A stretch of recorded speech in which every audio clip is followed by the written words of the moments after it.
আজকের এই পদকর্তাকে ডক্টর মোহাম্মদ বলছেন। আমরা অনেকেই জানি স্বামী বিবেকানন্দ আমেরিকার শিকাগো শহরে গিয়েছিলেন। এটা যারা লেখাপড়া করেছে সবাই জানে, আবার অনেক সময় শুনেও জানা যায় না। শুধু লেখাপড়া করলেই কি জানা যাবে তা নয়, শুনতে শুনতেও জানা যায়। স্বামী বিবেকানন্দ কেন গিয়েছিলেন সেটা অজানা নয়, বিশ্ব ধর্ম সম্মেলন। তারপরে আরো দুজন ব্যক্তি যারা আমেরিকার শিকাগো শহরে গিয়েছিলেন। একজন হলেন প্রভুপাদ ভক্তিবেদান্ত সরস্বতী মহারাজ।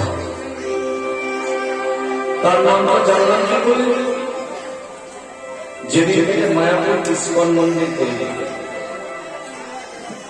প্রভুপাদের কিন্তু অনেকটা কৃতিত্ব, কারণ সারা বিশ্বের মাটিতে তোমার মনকে তিনি প্রতিষ্ঠা করবেন। যারা কৃষ্ণ নাম কি জিনিস জানত না তারা আজকে কৃষ্ণ বলছে। দুর্ভাগ্য আমাদের, আমরা হিন্দু বাঙালি হয়ে আমাদের ভগবানের নানা সম্পর্কেও বর্ণন করি। তো প্রভুপাদ ভক্তিবেদান্ত সরস্বতী মহারাজ কথাগুলো ভালোভাবে শোনো কিন্তু, কারণ কীর্তনটা কোনো ভাজলামি হয়ে গেছে। কীর্তনের কীর্তন নাই ভাই, যা খুশি তাই গাওয়া যায় টাকা রোজগারের জন্য। কি লাভ আগে হওয়াচ্ছ? নবদ্বীপের একজন বিখ্যাত পাঠক, আমার গুরুদেবের বাল্যবন্ধু, আপনাদের বাগনানে তিনি ভাগবত সপ্তাহ করে গেছে। প্রভুপাদ ভাগবত মিশর গোস্বামী, তার ভাগবত পাঠ শুনে দেখবেন কি বলে। বলে আমরা কাকে ভাবাচ্ছি আমরা নিজেরা বুঝতে পারছি না, যে যাকে খাওয়াতে যাচ্ছি আমরা নিজেরাই ছোটে উঠেছি। এখন যত রাজ্যের আজগুলি কথা হরিবাসরে, রাবণের কটা মাথা, অমুকের কটা মাথা,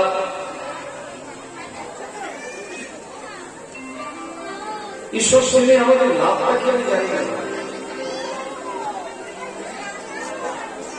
আমরা নিজেরা নিজেদের গর্ভটা খুলেছি, বাবা নিজেরই চাপাতে বলবো, তার জন্য কেউ দায়ী নাই। মহাজন তপস্য পন্থা, গতকাল বলেছিলাম কীর্তন আমি সৃষ্টি করিনি, কীর্তন আমার বাবা সৃষ্টি করে, কীর্তন আমার ঠাকুর দাদা সৃষ্টি করে। কীর্তন সৃষ্টি করেছেন বৈষ্ণব পদকর্তারা, মহাপ্রভু ভাবাদর্শ গ্রহণ। কি হলো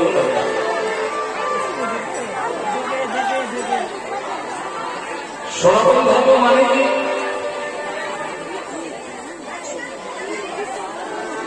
এই যে পেছনের মায়েরা বাবারা গতকালও দেখেছেন যারা ডিসিপ্লিন ছিল, আজও আপনারা আছেন। সনাতন ধর্ম মানে আমরা যে কথা কথা বলি আমরা সনাতন ধর্মের মানুষ, তো সনাতন ধর্ম মানে সনাতন মানে যা চিরন্তন সত্য, যে ছিল, যে আছে, যে থাকবে। তুমি ছিলে না, আমি ছিলাম না, আমরা কোন সংস্কৃতির ফলে এখানে এসেছি, আবারও আসবো কিনা তার কোনো গ্যারান্টি নাই। বলতে পারবেন আমার মানুষ হব? ভগবান যদি প্রশ্ন করে, হ্যাঁ একবার তোমাদের মানুষ করে পাঠালাম, তুই আমার জন্য কি করেছিস?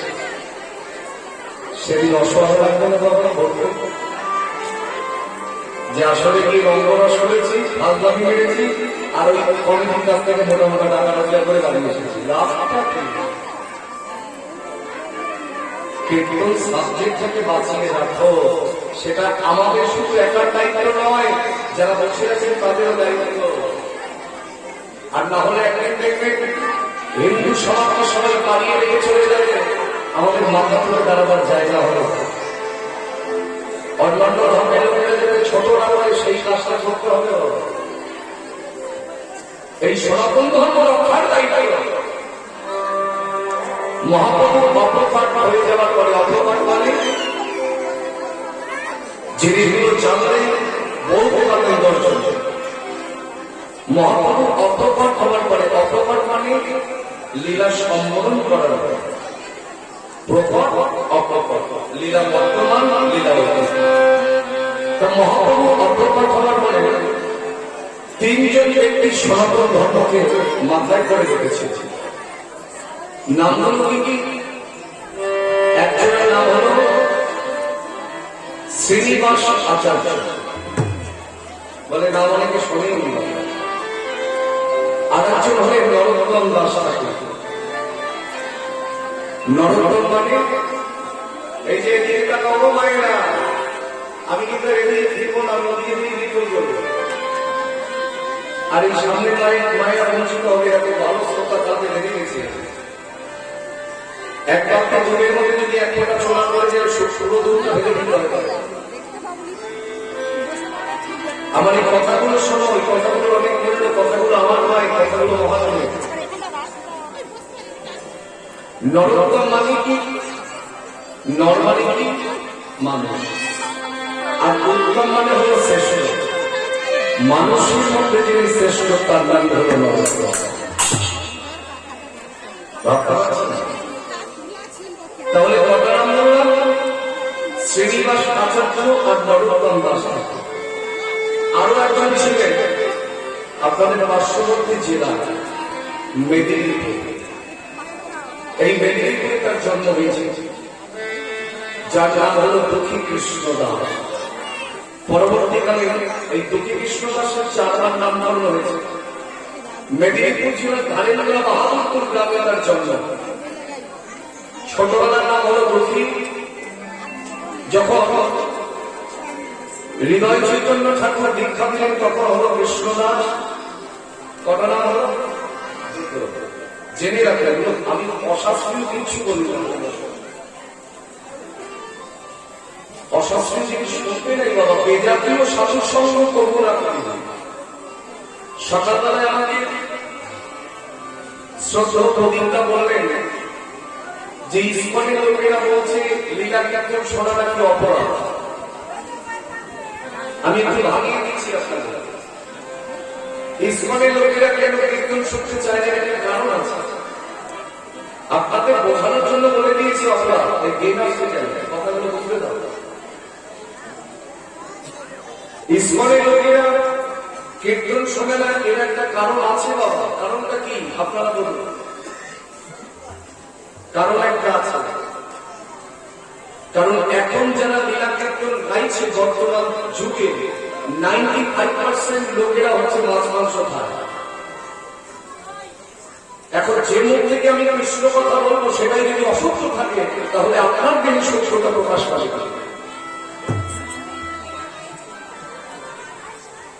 আমি যদি নিজে মাছ মাংস খাই আমি আপনাকে জ্ঞান দিতে পারি। এই যে ইস্কনের লোকেরা, আমার বাড়ির পাশে ইস্কনের অনেক শিষ্য আছে, তারা তো কীর্তন শুনতে আসে এই অভঙ্গের। যার মুখে ভাই হরি কথা নাই তার কাছে তুমি যেও না, যার মুখ দেখে ভুলে যাবে হরি তার মুখ মানে ছিল। যে মুখ দর্শন করে তোমার হরিকে ভুলে যেতে হবে, সেই মুখ দর্শন করে ফেললাম। অনেকে আমি প্রথম যখন কীর্তন করতে আসতাম, ধরুন হাওড়া, সাউথ 24 পরগনায়, কালো তিলক দেখে প্রশ্ন করতেন, দাদা তোমার তিলকটা কালো লাগে? এই কালো তিলক করবার অধিকার সবার নাই। কালো তিলক তারাই করতে পারে যারা নিত্য প্রসাদ হতে নিরামিষ হতে না। এখন সবাই করে বাবা, এখন আর নিরামিষ হতে যাবে। এই কালো তিলক, এটা কি বলা হয়? রাধাকুণ্ডের রথ, রাধাকুণ্ডের মৃত্তিকা। স্বয়ং মহাপ্রভু এই তিলক করেছিলেন বৃন্দাবনে। আর তিলকের সৃষ্টি তো মহাপ্রভুর হাত। এবার বলি একটি কথা, দু চারটি কথা না বললেও হবে না। এখন দেখবেন তিলকে বিভিন্ন রকম কোয়ালিটি বেরিয়ে গেছে। মানে 5 কোটি তিলক। তিলকের ঘর আছে বাবা, নিত্যানন্দ পরিবার, গদাধর পরিবার, অদ্বৈত পরিবার, শ্যামানন্দ নকুর দিল, নরোত্তম দাস ঠাকুরের ঘরে দিল, কিন্তু এখন আজ অনেক কিছু তিলক এসে গেছে। তিলকের মধ্যে ধানের শীষ, তিলকের মধ্যে চাঁদ তারা কাটা কুটি অনেক কিছু দেখতে পারি, কোথায় পাওয়া যায় বাবা আমি জানি না। তিলক করতে গেলে গুরু ঘরে যেতে হয়, ভজন শিখতে হবে। শ্রী গুরুদেব হলেন নিত্যানন্দ প্রভুর 13তম বংশধর। এই অধরের গুরুদেব হচ্ছে সাক্ষাৎ নিতাইয়ের বংশধর। নবদ্বীপ পর্বতের মন্দির প্রভুপাদ ছিল রথকৃষ্ণ গোস্বামী। ওই গুরুদেবের কাছ থেকে যেটুকু পেয়েছি সেটুকু জগৎকে দান করবার চেষ্টা করি বাবা, নিজের ভান্ডারে তো কিছু না। এই ইস্কনের লোকেরা কীর্তন শোনে রাখে যাবে, আমি একটু বুঝিয়েছিলাম আপনাকে। এবার তারপরে কিছু মানুষের গোড়ামি থাকে, সব কাজে থাকে না তার, কিছু মানুষের গোড়ামি আছে, মানে কাঠিটা অর্ডার বাংলায় যারা বলা মানে নিজেরটা ভালো আর সবারটা খারাপ। আবার ইস্কনের যে সব ভালো আছে তার নয় কথা, কিন্তু সেগুলো আমি এখানে বলবো। সনাতন ধর্ম রক্ষা করা সবার কর্তব্য, গৌরী মঠের কর্তব্য, ইসলামের কর্তব্য, তোমার আমার সবার কর্তব্য। আমার একার ঠাকুর গরু হরি নয়, সবার ঠাকুর গরু। এবং আমরা যদি ধুলা রাখতে সে কাদা মেখে চলে যাই তাহলে লাভ হবে। আপনি কোন ঠাকুরের সেবা করছেন সেটা বড় কথা নয়। আপনি কালী ভক্ত হতে পারেন, শিব ভক্ত হতে পারেন, মনসর ভক্ত হতে পারেন, শীতলা ভক্ত হতে পারেন, যার যাকে ভালো লাগে সেটা সেবা করেন। কিন্তু দিনের শেষে আমরা যেন একটা ছাতার নিচে এসে বলতে পারি আমরা সবাই হিন্দুর বাচ্চা, সনাতন ধর্মের মানুষ। কিন্তু আমাদের মধ্যে একটু রোগ আছে বাবা, ও অমুকের ভক্ত, ও তমুকের ভক্ত, এই যে বিভেদ সৃষ্টি হয়ে যাচ্ছে বাবা, এতে অন্য অন্য জাতির লাভ হচ্ছে, আমাদের লাভ হচ্ছে। সনাতন ধর্ম খন্ড খন্ড খন্ড খন্ড হয়ে যাচ্ছে বাবা। যে কোনো পূজার শেষে শুধু কিচ্ছু বলতে হবে না, একবার বলবো হরি হরি বল, তাহলে সব হয়ে যাবে। অকারচ বকারচ মহেশ্বর ইকারচ স্বয়ং শব্দে বিন্দু মাত্র জনার। এক হরি ভজনে চার দেবতার ভজন সফল হয়ে যায়। হকারচ ভবে হরি লিখতে গেলে কি লাগে? বকারচ মহেশ্বর ইকারচ স্বয়ং শক্তি বিন্দু মাত্র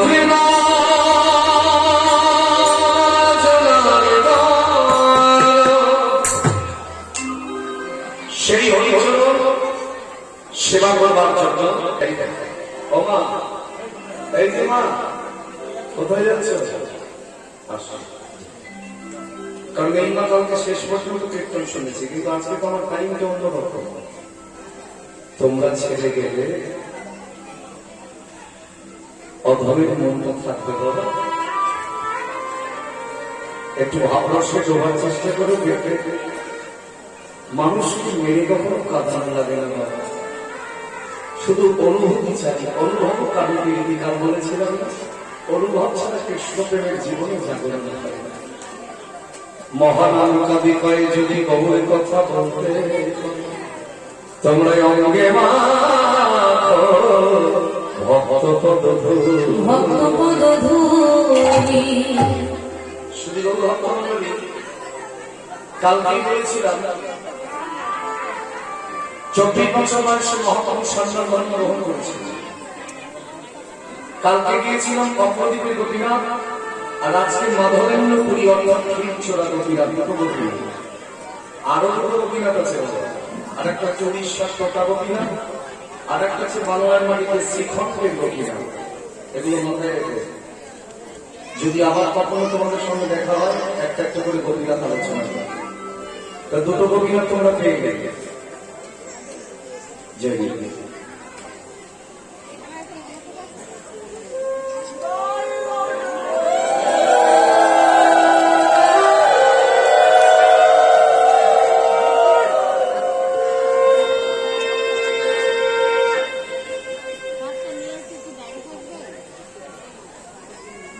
আমি শ্রদ্ধেয় গৌতম পরিচয় পরে পেলাম, আমি জানতাম না, মানে আপনাদের গৌতম ধারণা। আমি নামটা পরে পেয়েছি, তবে ওনার হাসিটা বড্ড সুন্দর। দাদা কি আর বলবেন না নাকি? আচ্ছা, দেখো কমিটি সবাই ভালো, কিন্তু কোন একজনকে দায়িত্ব নিতে, একজন দায়িত্ব নেয় সবাই মিলে। এখন যদি 11 জন প্লেয়ার মধ্যে 11 জন ক্যাপ্টেন হবে তাহলে তো হবে না বাবা, ক্যাপ্টেন তো একজন হতে হবে। এখন ভালো হলে ক্যাপ্টেনের নাম, খারাপ হলে ক্যাপ্টেনের নাম, তাই না? তো ভালো হচ্ছে বলে ক্যাপ্টেনের এত নাম হচ্ছে, তো ক্যাপ্টেনের যদি মানটা থাকে প্লেয়ারদের, সেই যোগানটা দিতে হবে। তার মানে তার সঙ্গে সহযোগিতার হাতটা তোমাদের সবাইকে বাড়িয়ে দিতে হবে। তাহলে দেখবেন ক্যাপ্টেন প্রতি ম্যাচেই উত্তীর্ণ হয়ে যাবে, তাই না? শুধু তো ক্যাপ্টেনের দায়িত্ব থাকে না বাবা, আরেকটা এক্সট্রা দায়িত্ব, কারণ বোঝাটা তাকে বলতে হয়। দল হারলে যাবতীয় দায়ভার তাকে না ভেঙে দিতে হবে বাবা, অন্য প্লেয়াররা নেবে। তাই সেই জন্যই বলছি গৌতমের সঙ্গে সহযোগিতা সবাই করবে, যাতে এই হরিবাসর এবছর কেন প্রতি বছর বছর যেন এর থেকেও দ্বিগুণ হতে পারে বাবা, এটাই যাই হোক। 14 বছর বয়সে মহাপ্রভু সন্ন্যাস ধর্ম গ্রহণ করেছিলেন, আর 48 বছর বয়সে প্রভু লীলাটাকে সম্বরণ করেছিলেন, ছেড়ে গিয়েছিলেন। তাহলে নবদ্বীপে হচ্ছে 24 বছর। সন্ন্যাসের পরে আরো 24 বছর মহাপ্রভু কি করলেন? 12 বছর প্রভু ছিলেন গম্ভীরা। গম্ভীরা কোথায়? কোথায়? পরিধামে। এই এইগুলো বললেই তখন আপনাদের আমরা পরিধামে কি করতে যাই জানেন? বছরে 3-4 বার দেখবেন টুরিস্ট বাস ছাড়ে, অনেকেই যায় পুরীতে। কি করতে? হোটেল ভাড়া করে থাকবে, ভালো মন্দ কিনবে, আর সমুদ্রে ঝাঁকাঝাঁকি করবে। এই হচ্ছে আমাদের পুরী ট্যুর। তোমরা হাসছো, এটা বাস্তব নয়। সমুদ্র থেকে 2-4 জন তুলেও আনা জায়গা নয়। আমি তার ভক্ত বলবো, বলে আরেকটু নামিয়ে দিই, যতক্ষণ পর্যন্ত নেতাই বল হরি বলোটা ভাঙিয়ে বললাম, সবাই বলে আসে। এখন তোমার আনন্দ আমি নিরানন্দ করতে চাইছিলাম, আমি শুধু ভালো দিকটা তুলে ধরবার চেষ্টা করছি। তুমি পুরীতে যাও, সমুদ্রে ঝাঁকাঝাঁকি করো, হোটেল ভাড়া করে থাকো, ভালো মন্দ খাও, তাতে আমার কিছু নাই, আমার বাবার কিছু নেই। কিন্তু আমরা দেখতে যাই, দেখবেন নিশ্চিত সেবা থাকে সূচি, উদয়গিরি, ধবলগিরি, এটাও তো বাজার। পয়সা যাতে বা তাই পাবি, এত বেশি বাজার সূচি দেওয়া থাকে। দেখবেন উদয়গিরি, ধবলগিরি, খণ্ডগিরি, নন্দনকানন, কোনারকের মন্দির, বৃষ্টির মাথা, চিৎকারক। আমি যখন প্রথম পুরীতে যাই, আমার ভক্ত নিয়ে গিয়েছিলেন হুগলি ধনেখালি বাড়ি, বলে শুনছি চলো চিৎকারক ধরে আসে। আমি ভাবলাম তো তীর্থস্থান হবে হয়তো। ওরে বাবা রে বাবা, সে চিৎকারকের মধ্যে গিয়ে মাঝখানে ভয় লাগে, হাওয়া দেয় এপাশে, আবার সবাই দেখি ওখানে ভালোবাসা ভালোবাসা নিয়ে। তাই আমি এখানে তাকে ভালোবাসা দেখি এখন, আমি তো গৌ চরণের দাস, আমার তার জগতে ভালোবাসার লোক। আমি ভক্ত বৈষ্ণবকে ভালোবাসি, আর আমি আমার গৌরকে হৃদয়ের থেকে বেশি ভালোবাসি বাবা। এছাড়া আমার ভালোবাসার লোক না বলা, তোমাদেরও থাকবে যদি চিন্তা করে দেখবে। কারণ যাকে ভালোবাসছো সব হচ্ছে স্বার্থের জন্য। ছেলে বলবে দাও, মেয়ে বলবে দাও, আত্মীয় স্বজন বলবে দাও, পুত্র পরিজন বলবে দাও, আর এতটুকু বড় হয়ে গেলে এটাই রোগ হল। তখন দেখবে রাধিকা ঢাকা। কালকে আমার এক ভাই বলেছিল গানটার কথা, কি গান? শ্যামা সঙ্গীত গান। ভেবে দেখ মনে কেউ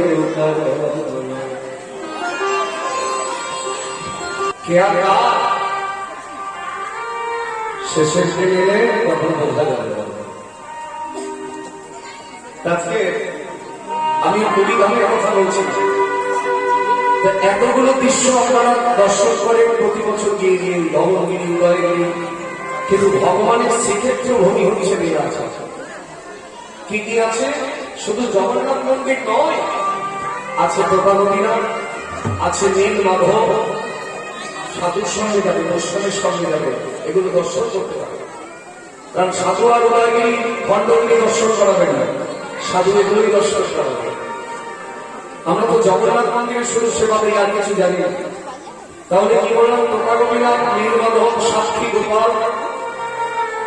কৃষ্ণগোকুল যেখানে হরিদাস ঠাকুর নাম সম্পন্ন করতেন, হরিদাস ঠাকুরের সমাধিস্থল যেখানে মহাপ্রভু নিজের হাতে হরিদাস ঠাকুরের সমাধি দিয়েছিলেন। তারপরে গুন্ডিচা মার্জন, প্রতি বছর ভগবান নিজের মন্দির নিজে একবার করে মার্জন করেন, যার নাম হচ্ছে গুন্ডিচা মার্জন। এটা শিক্ষা। গৌর হরি বললেন, আমি যদি আমার মন্দির প্রতি এক বছর নিজে মার্জন করতে পারি, তোরা কি তোদের দেহ ভক্তকে মার্জন করতে পারিস, যেখানে তোরা আমার বাঁধতে পারবি। আর আজকের যে ঘটনা, এটা 1942 রেমুনার নাম, যে গোপীনাথের নাম ক্ষীরচূড়ামণি। শ্রীকৃষ্ণ চৈতন্য মহাপ্রভু আজকে চলেছেন পরিধাম নীলাচলের কথা। যেতে যেতে জগদানন্দের হাতটা ধরেছে। জগদানন্দ, আমার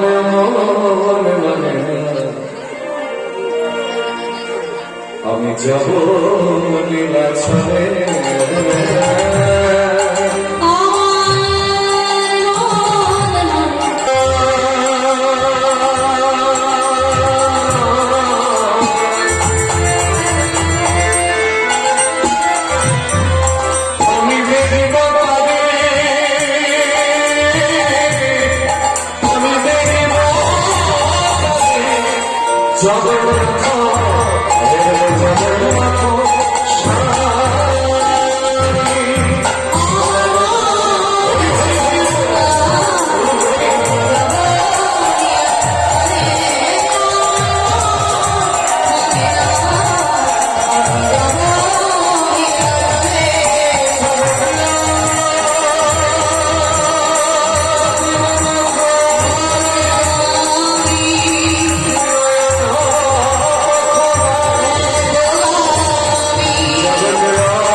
শ্রীকৃষ্ণ চৈতন্য মহাপ্রভু বলে বলেন, বলো জয় জগন্নাথ কি।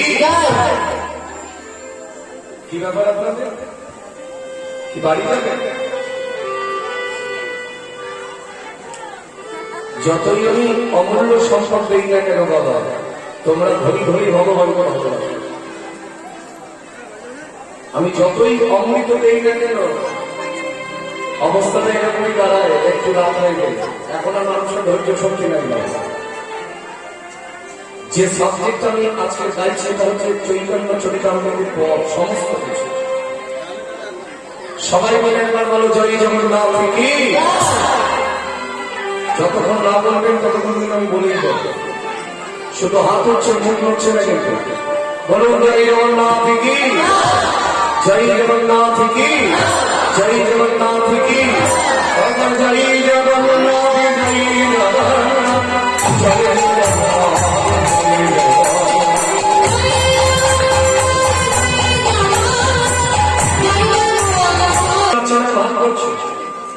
যিনি জগৎকে চিনিয়ে দিচ্ছেন, তিনি নাকি চিনতে পারবেন। ভক্তকে কাছে থেকে তিনি পরীক্ষা করতে শুরু করেন। জগদানন্দ, কোথায় পেলাম বলো প্রভু? এটা তো বালেশ্বর। ও, বালেশ্বরে এসে করেছি, তাহলে বাজার যাব না। চলো না একবার আবার রেমুনার গোপীনাথকে দর্শন করে আসি। ভক্তগণ হচ্ছে, প্রভু তুমি তো নিজেই গোপীনাথ, তুমি আবার কি গোপীনাথ দর্শন করবে? ওই যে গতকাল বলেছিলাম, নিজে আচরণ করে জগৎকে শিক্ষা দিচ্ছেন গৌর সুন্দর।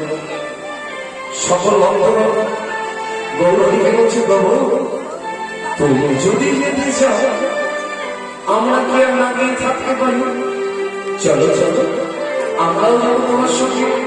সকল ভক্তগণ সঙ্গে রয়ে প্রভু আমার রেমুনার গোপীনাথের মন্দিরে এসে দাঁড়িয়ে রয়েছে। ভক্তগণ দর্শন করো, এই হলো সেই গোপীনাথ। আপনারা ভাবনা যে বলছিলেন, মন্দিরের মধ্যে যেভাবে বিগ্রহটাকে সাজানো হয়েছে, আমার কীর্তন লাইফে প্রথম দেখা। মানে ওটা সত্য এখনো দেখতে পাইনি, নাহলে ছবিটা চলে যেত। তারপরে আমি মন্দিরে প্রণাম করতে গিয়ে দেখে এসেছি। এক অপূর্ব সুন্দর ময়ূরের পালকের মধ্যে রাধারানী বসে আছে। তা ভাবুন না, এখানে সেই গোপীনাথ দাঁড়িয়ে আছে। যখন কীর্তনীয় নবদ্বীপের কথা বলে সেটা হয় নবদ্বীপ, যখন বৃন্দাবনের কথা বলে সেটা হয় বৃন্দাবন, যখন পুরীধামের কথা বলে সেটা হয় পুরীধাম। এই মুহূর্তে আমরা বালেশ্বরের রেমুনা গ্রামে। তাই ভাবুন না এটা বক্সির হাট নয়, এই মুহূর্তে আমরা রয়েছি বালেশ্বরের সেই রেমুনা গ্রামে। যদিও আপনাদের এখানে খুব বেশি দূরে নয় সেই জায়গায়, আমার বাড়ি থেকে অনেক দূরে, কিন্তু আপনাদের এখান থেকে বালেশ্বর বেশি দূর নয়। সকল ভক্তগণকে সঙ্গে নিয়ে প্রভু আমার রেমুনা গোপীনাথের মন্দির দ্বারে এসে দাঁড়ালেন। দর্শন করো বাবা, ভাবরাজ্যে পৌঁছে যেতে হবে। যদি ভাবরাজ্যে পৌঁছে না যেতে পারো তাহলে কখনো অন্তরে ভগবান দর্শন করতে পারবে। আজকে দর্শন করাচ্ছেন কি আমার গৌরী কবিরাজ দর্শনী কলম দিলে রেমুনা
দেখে আমাদের একটা বদ অভ্যাস আছে, সেটা আমার তোমার সফল।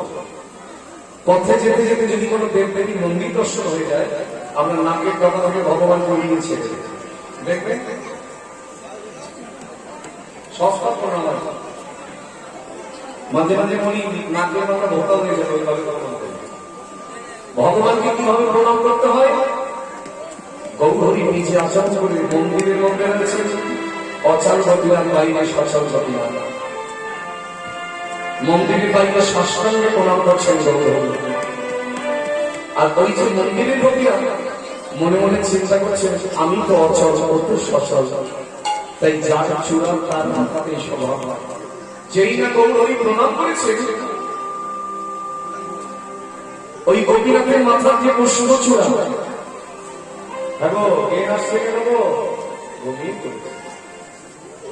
ওই গোপীনাথের মাথার যে পুষ্প চূড়া সেটা বসে মহাপ্রভুর মাথার উপরে পড়েছে। যেই না মহাপ্রভুর মাথার উপরে পড়েছে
যে হাতটা তুলবে তাকে অভিশাপ যাবে।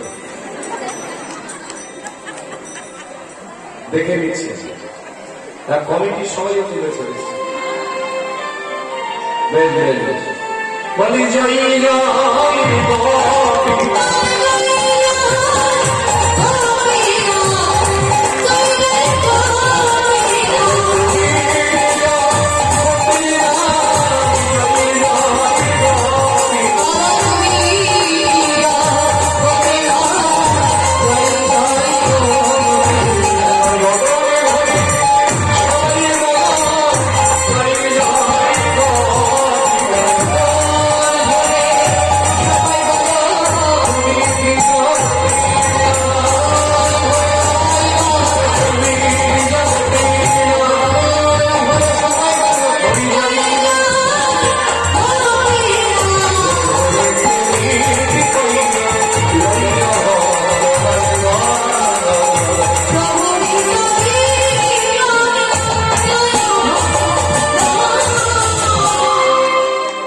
মন্দিরের বাইরে বেরিয়ে আমার বন্ধ হয়ে সকল ভক্তগণের মধ্যমণি হয়ে বসবে নগর ক্রীড়ার মধ্যে একটু ধ্যান দেন, তাহলে দেখবে চমৎকার নেই। আচ্ছা, তোমরা তোমার গোপীনাথকে দর্শন করেছ, তো বলো তো কার জন্য গোপীনাথ জগতে এত বিখ্যাত হল? ভক্তগণ বলছে প্রভু আমরা কি করে জানবো? তুমি যদি তোমার মুখে বলো তবেই না জানো। তোমরা শুনবে এই গোপীনাথ জগতে বিখ্যাত হয়েছে আমার দাদু গুরুর জন্য। মহাপ্রভু গুরুদেবের নাম কি কে বলতে পারেন? মহাপ্রভু গুরুদেবকে মহাপ্রভু গুরুদেবের নাম কি? মা ঈশ্বরপুরী। আর মহাপ্রভুর সন্ন্যাসের গুরুদেবকে কেশব ভারতী। মহাপ্রভুর গুরুদেব হচ্ছে ঈশ্বরপুরী, আর ঈশ্বরপুরীর গুরুদেব হলেন শ্রীপাদ মাধব। তাহলে গুরুদেবের গুরুদেবকে কি বলা হয়? দীক্ষা কে নিয়েছেন একবার হাত তুলে বলে।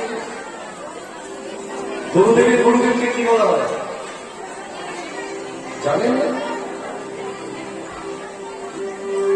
এখন গুরুদেবের গুরুদেবকে কি বলা হয়? দাদু প্রভু, দাদু গুরু, যাকে বলা হয় পরম গুরু। গৌর হরি গুরুদেব ছিলেন ঈশ্বরপুরী, ঈশ্বরপুরী গুরুদেব হলেন শ্রীপাদ মাধবেন্দ্র প্রভু। গৌর হরি আমার বর্ণনা করছেন বিভিন্ন ভক্তগণ কাছে বসে। তোমরা সবাই শুনবে আমার সেই দাদু প্রভুর কথা।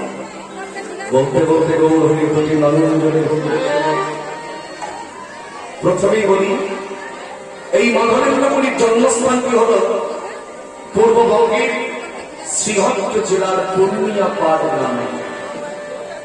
লৌকিক লীলায় ইনি হলেন মহাপ্রভুর পরম গুরু। সেই দিনী গোসাই বহু তীর্থ ঘুরে ঘুরে অবশেষে বৃন্দাবনের মাটিতে এসেছে।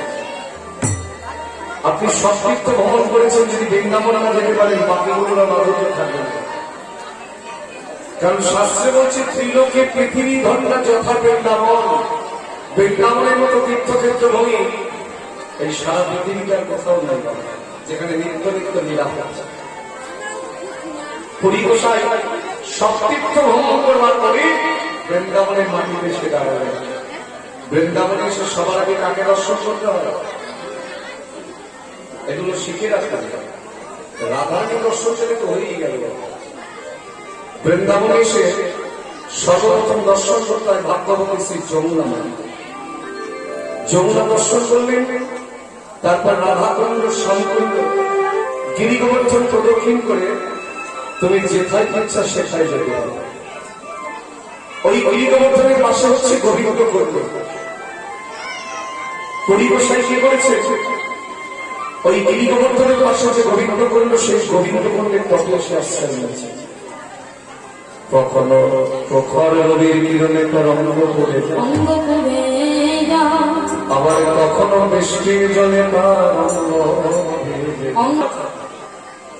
যে বৈষ্ণব হয় সে কখনো রাজপালনকে ঘুমায় না। আমরা চিন্তা করি রাজপালনকে ঘুমায়। মাধবেন্দ্রপুরী থাকবার জায়গা তৈরি করলো কোথায় জানো? ওই গোবিন্দ কুণ্ডের তটে একটি গাছের নিচে। ব্রজবাসীরা যে পথে প্রতিদিন তারা বৃন্দাবনে যেন গিয়ে থাকে, গিরিরাজ পরিক্রমা করতে হবে। ওটা রাধাকুণ্ড থেকে আজকের যে আলোচনা, অনেক ঊর্ধ্বের আলোচনা, তোমরা অনেকে এসেছো সময় কাটায়, সময় কাটানোর জন্য কীর্তন শুনুন, তাহলে লাভ নাই। এখানে যদি 50 জন বসে থাকে তাতেই আমার উপকার হবে, 5000 লোকের দরকার হবে না। যারা শোনার মতো মন নিয়ে এসেছে তাদের যদি হৃদয় ভাবে পৌঁছে দিতে পারি তাহলেই আমার কীর্তন সার্থক।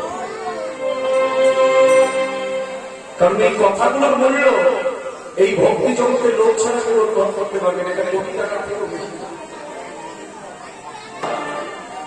আমরা একবার প্রদক্ষিণ করতে গিয়ে প্রাণ অষ্টাগত হয়ে যায়, কিন্তু বৃন্দাবনে এমন এমন সাধু আছে মানব গিয়ে দেখবে 4 বার পর্যন্ত তারা ওই গিরিরাজ পরিক্রমা করে যাচ্ছে। আর মাধবেন্দ্রপুরী থাকবার জায়গা তৈরি করেছে, যে পথ দিয়ে ব্রজবাসীরা ব্রজভূমিরা হেঁটে যায় তাদের চতুর্থ লাভ। মাধবেন্দ্রপুরীর দুটো স্বভাব ছিল, একটি হলো তিনি অহং বেশি কৃষ্ণ নাম করতে। বাবা, অহং বেশি কৃষ্ণ নাম করা যায়? অহং বেশি কৃষ্ণ নাম মানে দিন রাত্রি 24 ঘন্টা আমরা জেগে থেকেই একবার অনেক সময় তার নাম করতে পারি। এই তো রাত 12:30 বাজবে না বাজবে আমাদের ঘরে যাবার তাড়না হয়ে যাবে, আর আমরা কৃষ্ণ নাম করবো অহংকে, সেটা ভাবাই করবো। পুরী গোসাই দিন রাত্রি 24 ঘন্টা তার নাম করতেন। আপনারা আমাকে প্রশ্ন করতে পারেন এটা কি করে সম্ভব?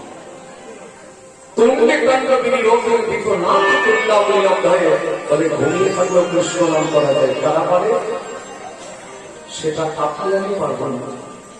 যাদের জ্ঞান কৃষ্ণ, জ্ঞান কৃষ্ণ, কৃষ্ণ চিন্তা, কৃষ্ণ ভজন, যে কৃষ্ণ ছাড়া আর কিছু জানে না, সে যদি কখনো কৃষ্ণ বলতে বলতে ঘুমিয়েও পড়ে, আপনি যে কথাটা সারাদিন চিন্তা করেন দেখবেন রাতের বেলায় ঘুমের মধ্যে সেটা অনেক সময় স্বপ্ন দেখে ফেলবেন। তাই যার একমাত্র চিন্তা কৃষ্ণ পাপ করত, সে যদি ঘুমিয়েও পড়ে সে কৃষ্ণ চরণ ছাড়ার কিছু দেখতে পায়। পুরী গোসাই ওই গাছের নিচে বসে বসে গোবিন্দ করতে তটে কৃষ্ণ বলে কাঁদছেন, আর উল্টো দিকে গিরিগোবর্ধন ধারণকারী গোপাল দাঁড়িয়ে আছে। যখন ভগবান গিরিগোবর্ধন ধারণ করেছিলেন তখন তার বয়স কত? 7 বছর। সপ্তম বর্ষীয় বালক, সপ্ত দিবার ব্যাপী 7 দিন ব্যাপী কনিষ্ঠ অঙ্গুলিতে গিরিগোবর্ধন ধারণ করে রয়েছে, আর উল্টো দিকে পুরী গোসাই বসে বসে কাঁদছেন। প্রভু আরে কত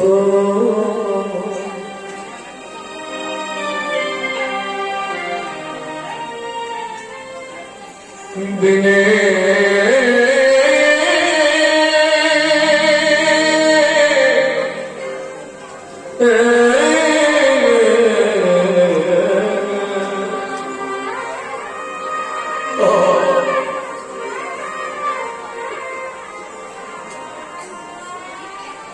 আমি পাব দর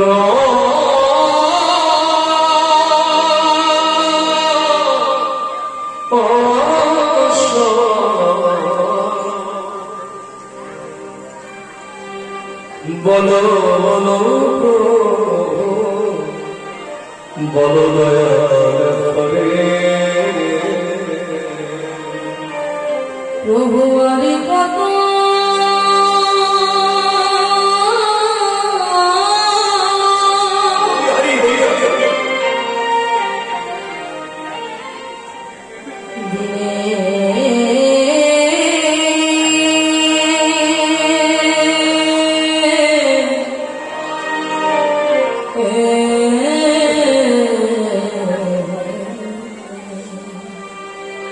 তোমারে দর্শনী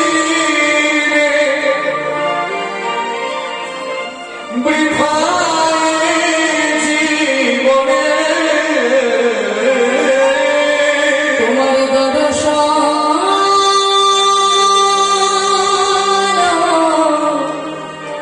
বীরে বৃথায়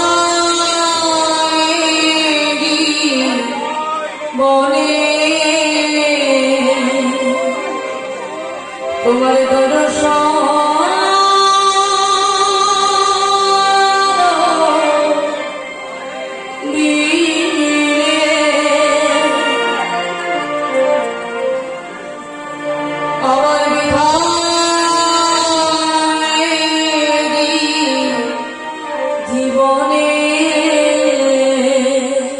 তোমার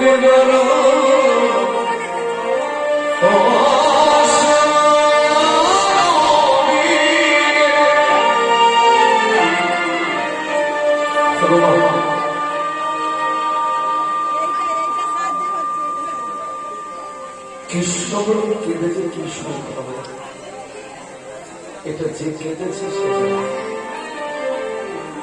যে যাবে নাই সে জীবন অনুভব করতে পারবে না। আমাকে কত মানুষ জিজ্ঞাসা করে, দাদা আপনি কীর্তনের মধ্যে এত চোখের জল ফেলেন কি করে? তাই বলে এটা তো আমার সম্পত্তি নয়, এটা তো আমার গৌরবের সম্পত্তি। আমি যে প্রতিটি আসরে দাঁড়িয়ে কৃষ্ণ বলে কাঁদিতে পারি, এর জন্য আমার কৃতজ্ঞতা নাই, সবটাই আমার গৌর সন্তুলে। আমি জানি না কি দিয়ে তোর চরণ সেবা করতে হয়, শুধু তোমাদের চরণে আমার নিবেদন। আমার জীবনের শেষ নিঃশ্বাসটা একটা হওয়া পর্যন্ত ওই অন্তিম কাল পর্যন্ত যেন গৌর গোবিন্দ বলে কেঁদে বলতে পারি না।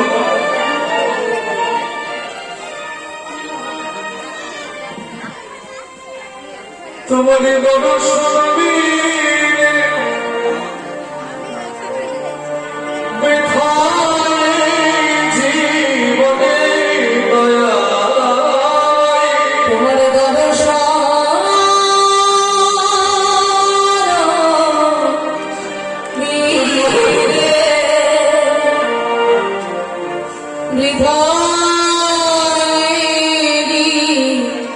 জীবনে দয়াল হরে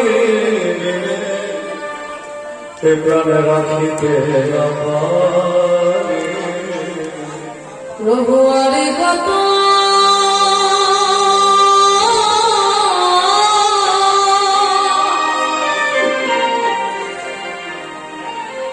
দিনে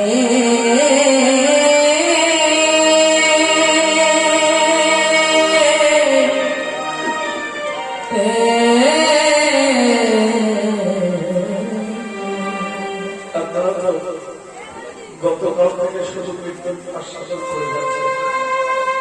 ভগবানের কাছে কি চাইছে? টাকা দাও, পয়সা দাও, এখানে বসে আপনাদের দেখে আমার খুব ভালো লাগছে। আমি হাওড়া জেলায় বহু বছর পরে এবছর অনেকগুলো কীর্তন করলাম, কিন্তু অনেক উন্নতি হয়েছে আপনাদের ভক্তি চর্চা। আমি চাইবো যেন আরো উন্নতি হয়। বাবা কিন্তু শেষ নাই, কি চাইবে এখানে বসে ওই মন্দিরে নানান ভাবে ওনার কাছে একটা বস্তু চাইবে। মনের ইচ্ছা প্রভু করিবে রে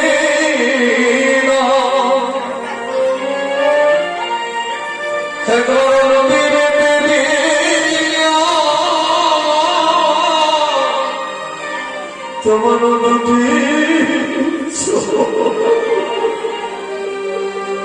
মনের ইচ্ছা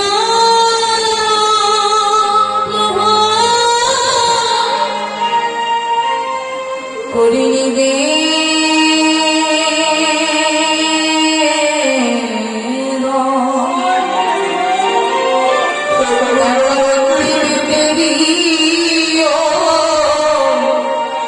তোমার দুটি মনের ইচ্ছা করি নিবে একবার মন্দিরে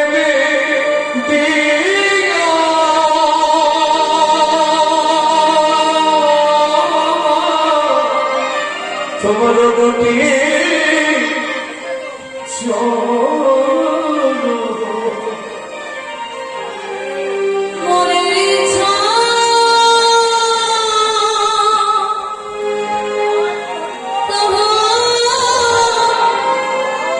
করে নিবে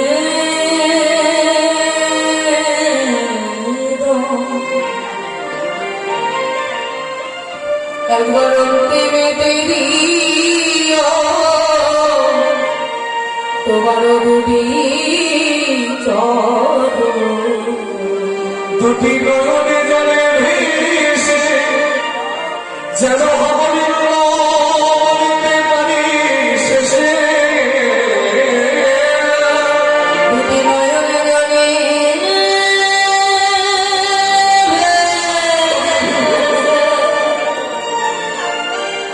যেন গোবিন্দ বলিতে পারি শেষে দুটি নয়নে জলে ভেসে যেন হবনির বলিতে পারি শেষে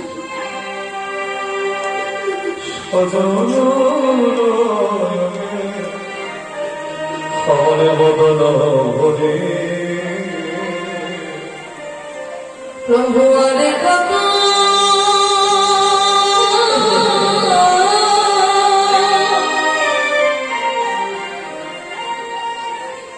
দিনে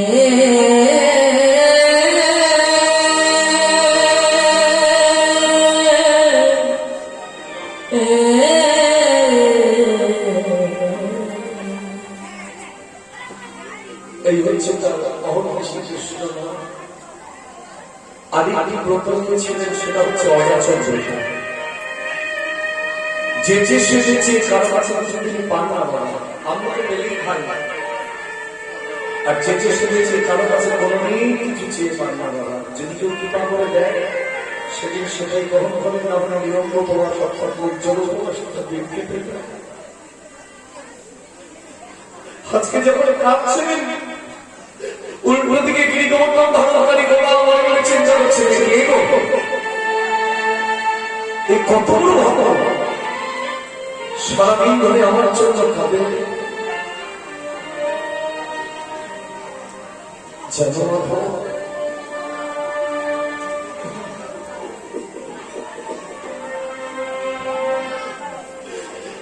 যে আমার জন্য খাবে আমি কাঁদি চিন্তা করো না তুমি যখন ঘটিয়ে পড়বে তোমার জিহ্বার বন্ধ হতে দেব না ভগবান বলছেন তোমার জিহ্বাকে বসে আমি আমার নিজের নামটা তোমার বদল থেকে নিজে উচ্চারণ করো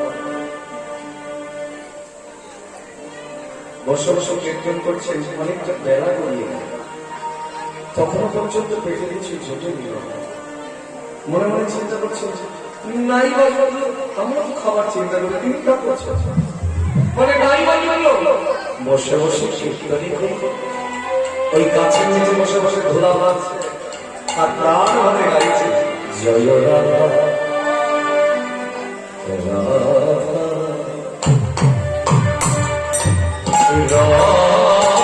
চিন্তা করছে আরে বাবা সারাদিন আমার জন্য কাপে না খেয়ে বসে বসে আমি কি করে ওকে ছেড়ে খাবো কবিরাজ গোস্বামী বললেন এখন দেখো ওই গিরিগোবর্ধন ধর্মকারী গোপালের অনেক ছোট 7 বছর বয়স আরো ছোট হয়েছে ছোট হয়ে দুর্গহন হাতে নিয়ে যেখানে বসে মাধবেন্দ্র কৃষ্ণ নাম করছে আজি